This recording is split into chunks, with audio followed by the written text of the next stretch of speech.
వచ్చేసింది ధూమ్ ధామ్ ముచ్చట్లు తీసుకొని. చలో నడువురిగా ముచ్చట్లు షురు చేసుకుందాం. ధూమ్ ధామ్ ముచ్చట్లు షురు. మనం ఏందేందో అనుకుంటాం కానీ ఇంకేదో అవుతుంది, అంతేనా కాదా? అగో ఇప్పుడు మన రేవంత్ సారు వారి పరిస్థితి గట్లనే అయిందటనోల్లో. సారు వారు బేస్తారం నాడు సినిమాలతోని మీటింగ్ పెట్టే కదా, పూల గుత్తులు ఇచ్చుడు, శాలువాలు కప్పుకునుడు, కూసోని షాయి బిస్కోట్లు తినుకుంటా సినిమాల గొప్పతనం గురించి మాట్లాడుడు నడిచిందట. ఇక బయటికి వచ్చి దిల్ రాజు అన్న ఏది పెద్ద ముచ్చట్నో ఏది చిన్న ముచ్చట్నో చెప్పుకొచ్చి అవతల పడ్డాడు. కానీ జనాలకు మాత్రము ఈ మీటింగు చూసినాక జోకులు, కారడ్డమాడు, బనాయించుడు, షిడాయించుడు ఎత్తాన్రోల్లా అగ చూడు రాదుర్రి మీరే కావాలంటే. అవుగాని మన రేవంత్ సార్తోని సినిమాలోళ్ళ మీటింగును మీరు చూసిండ్రు కదనోళ్ళ. హైదరాబాద్ పట్నం అట ఇంకా రాను రాను దునియాలనే ఎంటర్టైన్మెంట్ పట్నం లెక్క మారుతుందట. అంటే జోకు, సినిమాలు, సీరియళ్ళు చూసి మనం ఎట్లా నవ్వుకుంటాం అవో గట్లా అన్నట్ట ఏంది. అయితే మన హైదరాబాద్ పట్నాన్ని చూసి కిస్స కిస్స నవ్వుకుంటారా ఎట్లా? ఇగో గిట్లనే అంటాన్లో మరి మన సోషల్ మీడియా జనాలు. ఇంతకు అరవింద్ సారు పట్నాన్ని పొగిడినట్ట, ఎకిరిచ్చినట్ట, లేకుంటే మీటింగ్ చూసినాక రేవంత్ సార్ను బనాయించిండా, ఇగో గిట్లనే అనుకుంటుండ్రు. ఇక ఇది ఇట్లుంటే అంబటి రాంబాబు అన్న సోఫా సిద్ధాంతం చెప్తున్నాడు. పుష్ప 2 సినిమాల కదా అల్లు అర్జున్ ఎమ్మెల్యేలకు మంత్రులకు సోఫాల పైసలు పంపుతాడట. గట్లనే రేవంత్ సార్కు కూడా సోఫాల పైసలు పంపితే ఈ సినిమాలోళ్ళ మీద కోపం పోతుంది అని సోషల్ మీడియాల జోకులు వేలుతున్న చూడుండ్రల్లా. అప్పట్లో కూడా అటు ఆంధ్రాల జగన్ సారు ముఖ్యమంత్రిగా ఉన్నప్పుడు సినిమాలోళ్ళతోని మీటింగు పెట్టిండు. జగన్ అన్న కాడికేమో ఒక చిరంజీవి, ఒక ప్రభాసు, ఒక మహేష్ బాబు, ఒక రాజమౌళి, ఒక నారాయణమూర్తి, ఇగో ఇట్లా పెద్ద పెద్దోళ్ళు విమానంలో పోతే మా రేవంత్ అన్న కాడికి వీళ్ళెవ్వరు రాకుండా ఒక కిరణ్ అబ్బవరం, ఒక సిద్ధు జొన్నలగడ్డ, డైరెక్టర్ సాయి రాజేషు, మురళీమోహన్ తాత, ఇగో గిసింటోళ్ళు వచ్చుడేంది. సరే నాగార్జున, వెంకటేష్ వచ్చిర్రు, మరి చిరంజీవి జగన్ కాడికి పోయి రేవంత్ అన్న కాడికి ఎందుకు రాలేదు? మహేష్ అన్న ఎందుకు ఇగో ఇటుకెళ్లే చూడలేదు? ప్రభాస్ అన్న ఈ మీటింగును ఎందుకు పట్టించుకోలే?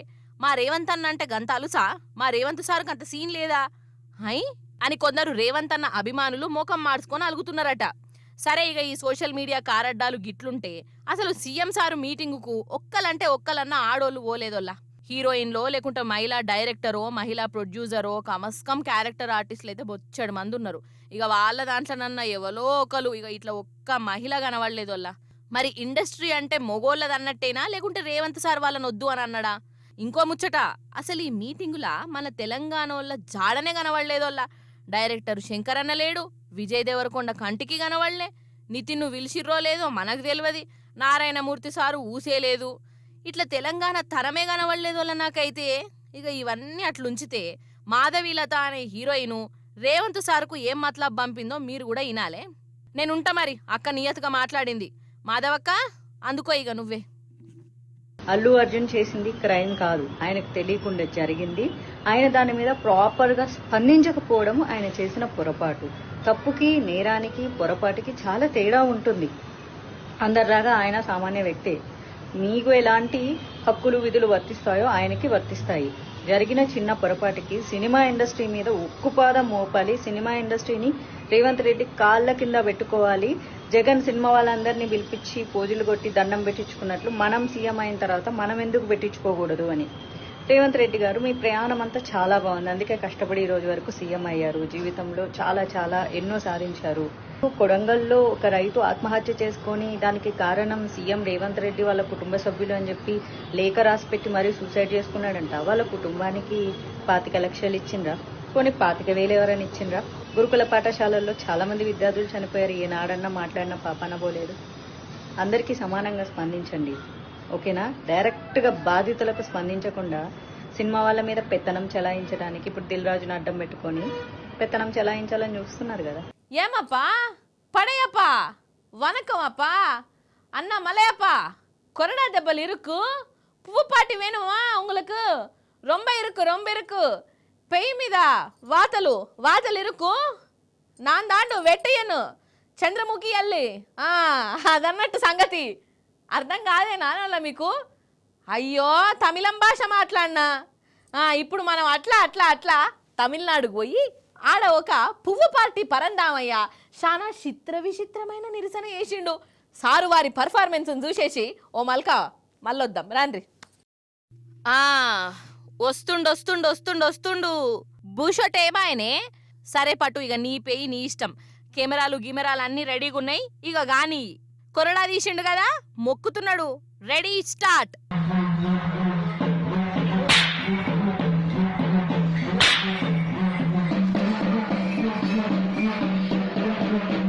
ఒకటి, అబ్బా 2, ఇది జర గట్టిగా తాకినట్టున్నది. 3, 4, అగో ఇంకా గట్టిగా తిప్పుతున్నాడు కదా. 5వ దెబ్బకు, అగ్గో 6వ దెబ్బ, ఇంకున్నాయా?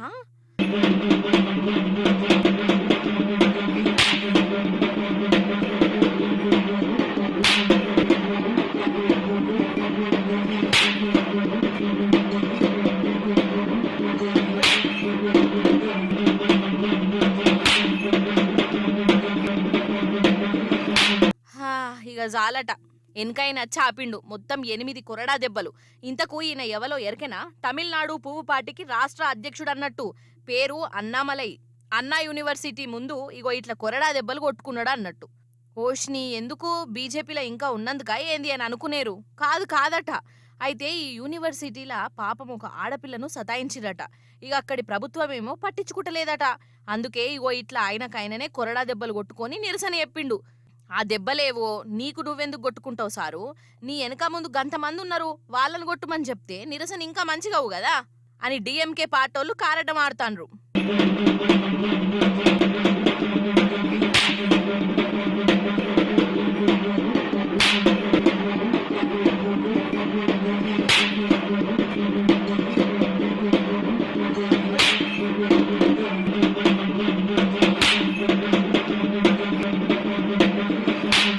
రావురి ఇంకా ఒడవలే.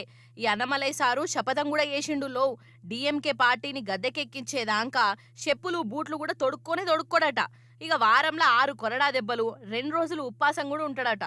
మంచొట్లే పెట్టుకున్నాడు పటు. ఇక ఈ కొరడా దెబ్బల కథ అటు తిరిగి ఇటు తిరిగి మన బండి సంజయ్ అన్న దిక్కు మర్రిందోలో. మన బండి సంజయ్ అన్న కూడా ఇగో ఇట్లా కొరడా దెబ్బలు కొట్టుకొని రేవంత్ సార్ మీద నిరసన చెప్పాలి అని డిమాండ్లు అవుతున్నాయి. ఏందో ఏమో పో. అయితే మన మాజీ ప్రధాని మన్మోహన్ సింగ్ సారు కాలం చేసిండు కాదల్లా. పాపం సారు మస్తు మంచోడు. సారు ఎక్కువ మాటలు మాట్లాడాడు కానీ పనితనము చేతలల్లా చూయించేది. మన తెలంగాణ ఉద్యమానికి కూడా హిమ్మతిచ్చిండు. సారు కాలంలోనే కాదల్లా మన తెలంగాణ మనకచ్చింది. మన దేశం తొవ్వను మార్చిన మన్మోహన్ సింగ్ సార్కు నివాళిచ్చేసొద్దాం రండి. నిజంగా మన్మోహన్ సింగ్ సారు గ్రేట్ అంటే గ్రేట్ వల్ల 10 ఏళ్ళు దేశాన్ని వాలించిండు. ఆయనే ప్రధాని ఉన్నప్పుడే తెలంగాణ ఉద్యమం ఆకాశం దాంకపోయింది. సారు ప్రధాని ఉన్నప్పుడే తెలంగాణ బిల్లు ప్యాస్ అయింది. అందుకే మన్మోహన్ సింగ్ సార్ అంటే మన తెలంగాణ జనాలకు పాయిరం ఉంటది. మన కేసీఆర్ సార్ మీద కూడా మన్మోహన్ సింగ్ సారు మస్తు ప్రేమ చూపించేటోడు. కేసీఆర్ సార్ తన్లాటకు హిమ్మతిచ్చేటోడు. అందుకే తెలంగాణ తరఫున పెద్ద నివాళిచ్చేందుకు మన్మోహన్ సింగ్ ఆఖరి కార్యానికి మన రావణ్ ఆధ్వర్యంలో బీఆర్ఎస్ ఎంపీలు లీడర్లు ఢిల్లీ బాట పట్టిరు. అయితే మన్మోహన్ సింగ్ సార్కు 92 ఏండ్లు. కొన్నొద్దుల సంధి పానం మంచిగుంటలేదు. బేస్తారన్నాడు పోస్ట్ల లేకుంటే దావకారకు పట్టుకపోయారు. గంటన్నర దాకా ట్రీట్మెంట్ చేసినా మనిషి దక్కలే. దగ్గర రాత్రి 10 కల్లా కాలం చేసిండు. అసలు మన్మోహన్ సింగ్ సారు పేరుకు కాంగ్రెస్ పార్టీ తరఫున ప్రధాని అయినా గాని కొంచెం కూడా మచ్చలేని ప్రధానిగా నిలబడ్డాడు. ఎక్కువ మాట్లాడాడు అని అంటారు గాని ఆయనకు తెలివంది ఏది ఉండదు. పెద్ద మీటింగులలో స్పీచ్లు దంచకపోవచ్చుగాక, పార్లమెంటు కై అని ఉర్రకపోవచ్చుగాక, కానీ మన దేశానికి ఏం అవసరమో ఎట్లా ముంగడికి పోవాలనో చూపుచాపుగా చేసుకుపోయేటోడు. అంతెందుకొల్లా పివి నరసింహారావు సారు ప్రధాని ఉన్నప్పుడు ఈ మన్మోహన్ సింగ్ సార్ని ఏరి కోరి పైసల మధ్యగా పెట్టుకున్నాడు. మన్మోహన్ సింగ్ సారు ఆలోచనలతోనే మన దేశం తలరాతనే మారిందనుకోవాలి. ప్రధాని అయినాక కూడా మంచి మనిషిగా పేరు తెచ్చుకున్నాడు. అందుకే రెండోసారి కూడా మన్మోహన్ సింగ్ సారు పాలన చూసే చేయి పార్టీని జనం మళ్ళా గెలిపించిరని అంటారు. మన్మోహన్ సింగ్ సారు కాలం చేసిండని ఎరకౌడుతోనే బాధపడనోళ్ళు లేరు. పార్టీలు గీటీలు పక్కకు పెట్టి ఆయనను యాద్ చేసుకున్నారు. రాష్ట్రపతి, ప్రధాని, కేంద్ర మంత్రులు, రాష్ట్రాల ముఖ్యమంత్రులు ఇట్లా సారుకు పెద్ద నివాళి ఇచ్చిర్రు. 7 రోజులు సంతాప దినాలు కూడా చేయాలని కేంద్రం చెప్పింది. మన రాష్ట్రం కోసం కొట్లాడుతున్నప్పుడు మనకు సపోర్ట్ గా నిలబడ్డ మన్మోహన్ సింగ్ సారుకు ధూమ్దా ముచ్చట తరఫున పెద్ద నివాళి.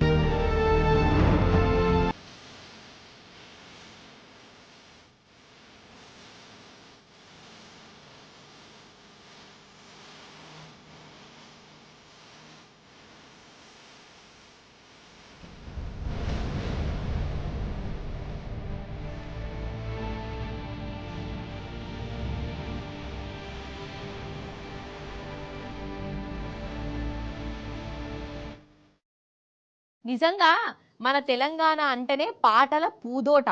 కోపం వచ్చినా, బాధ అనిపించినా, సంబరం అనిపించినా పాట కైగట్టి మనసులో ఉన్నది బయట పెడతాం కదా. అయితే ఇప్పుడు మనం ఒక బడికి పోదాం. అక్కడి పిల్లలకు మస్తు అవస్థ అవుతుంది. ఇక వాళ్ళ బాధ చెప్పుకుందామంటే వినేటోళ్ళు లేరు, ఎవ్వరికి అర్థమైతలేదు. అందుకే వాళ్ళ తన్లాట ఎట్లా చెప్పిండ్రో చూడాలి. మీరు చూసినాక శబ్బాష్ అని కూడా అనాలి. పాండ్రి మరి. అయితే సమగ్ర శిక్షల కాంట్రాక్టు నౌకరీ చేసేటోళ్ళు దగ్గర 20 రోజుల సంధి సమ్మె చేస్తాండ్లు కదా, పర్మనెంట్ చేయాలని. రోడ్డు మీదకి వచ్చి రోజుకో తీరులా నిరసన చేస్తాండ్లు. అయినా సర్కారు ఇళ్ళను పట్టించుకుంటలేదు, సూషి చూడనట్టే వేస్తుంది. మరి ఈ ఉద్యోగులు సమ్మె చేస్తే ఇక బడి పిల్లల పరిస్థితి ఏంది? వాళ్ళ చదువులు ఎట్లా, వాళ్ళ తిండి ఎట్లా, వాళ్ళ గురించి కూడా ఆలోచన చేయాలి కదా. సర్కారా చేస్తలేదు. అందుకే ఓ సిద్దిపేట జిల్లా తోగుటలో ఉన్న కస్తూర్బా స్కూల్ పిల్లలు పాటక ఎగట్టిరు. అందరినాలే షెల్లే అందుకోరిగా మీరు.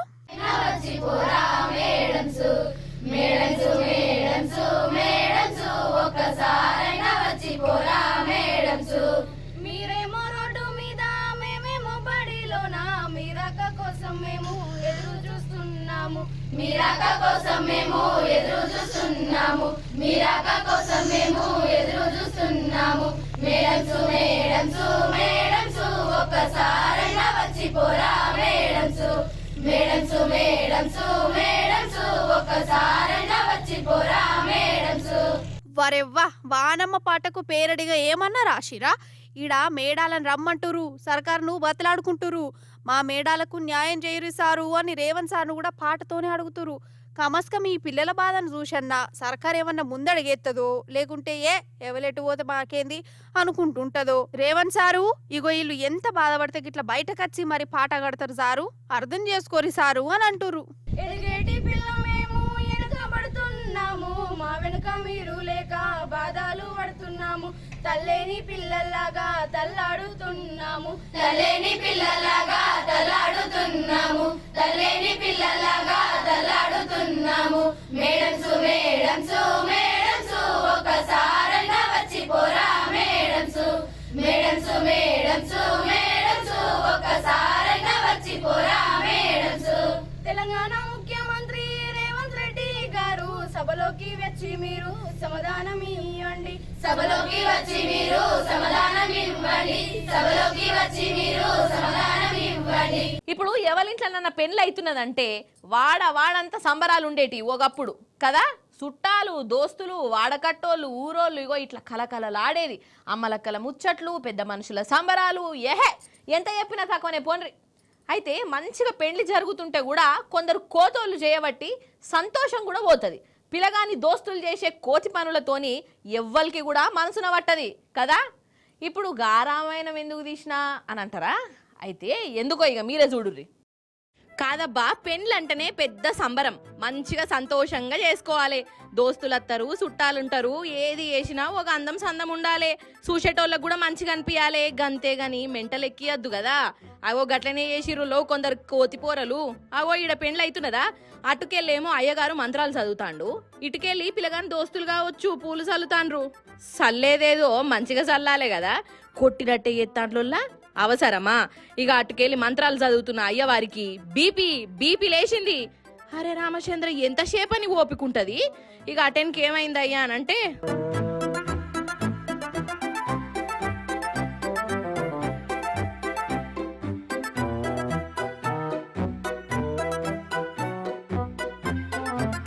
కాదా మరి? అరే ఓ దిక్కు మంత్రాలు చదువుతున్నాడు, పెండ్లవుతున్నది, నడిమిట్ల వీళ్ళ కోతి పనులేంది కావచ్చు, చక్కగుండరాదా? అరే పెండ్లంటే కొంచెమన్నా మర్యాద లేకుండానే చేస్తారు. ఇక అయ్యగారు చేసిన పనికి ఈ పోరలకు ఏం చేయాలనో అర్థం కాలేదు. ఇంకేం చేస్తారు, పటు మోకాలు మార్చుకొని చప్పుడు ఏక ఆడికెళ్ళి పోయిర్రు. ఈ ఒక్క పెండ్లనే కాదోల్లా, ఈ నడమ శానా లగ్గాలల్లా ఇగో వీళ్ళ పర్ఫార్మెన్స్లే ఎక్కువ అవుతున్నాయి. ఒర్రుడు, బనాయించుడు, షిడాయించుడు. అదేదో గొప్ప పని చేస్తున్నావు అన్నట్టే గాయ చేసి పెళ్లికి వచ్చిన వాళ్ళను మనసున పట్టకుండా చేస్తారు. ఏందో ఏం పడప.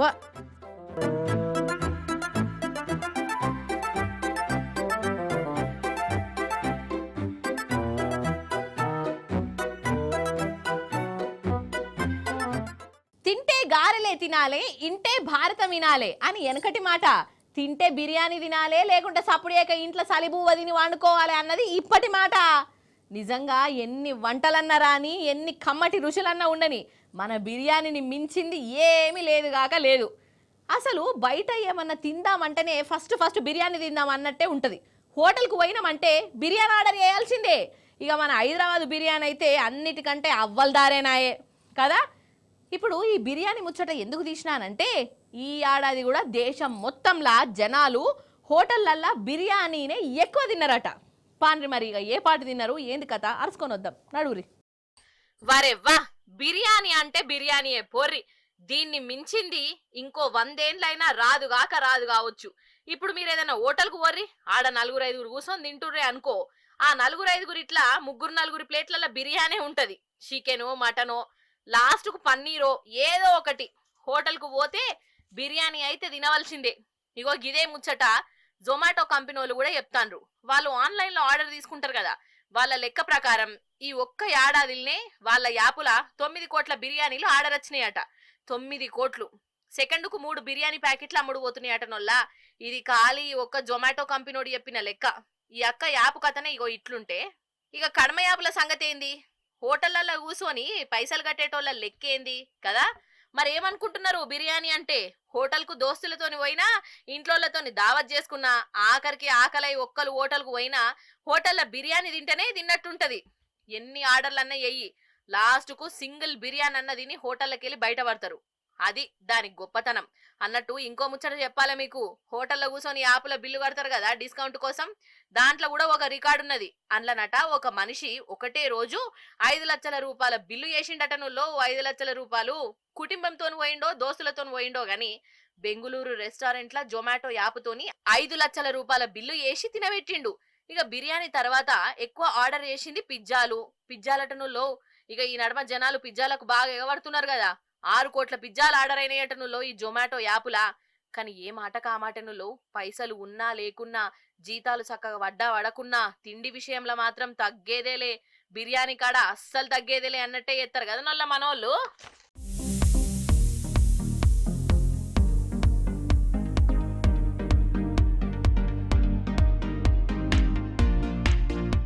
ఇవ్వనట్టు లయాలిటీ ముచ్చట్లు మళ్ళీ వచ్చేటప్పుడు ఇంకిన్ని ముచ్చట్లతోని కలుస్తుంది మీ మల్లీశ్వరి. అప్పటిదాకా మీరైతే చూస్తూనే ఉండరు టీ న్యూస్. నేనుంటా మరి. నమస్తే, టాటా.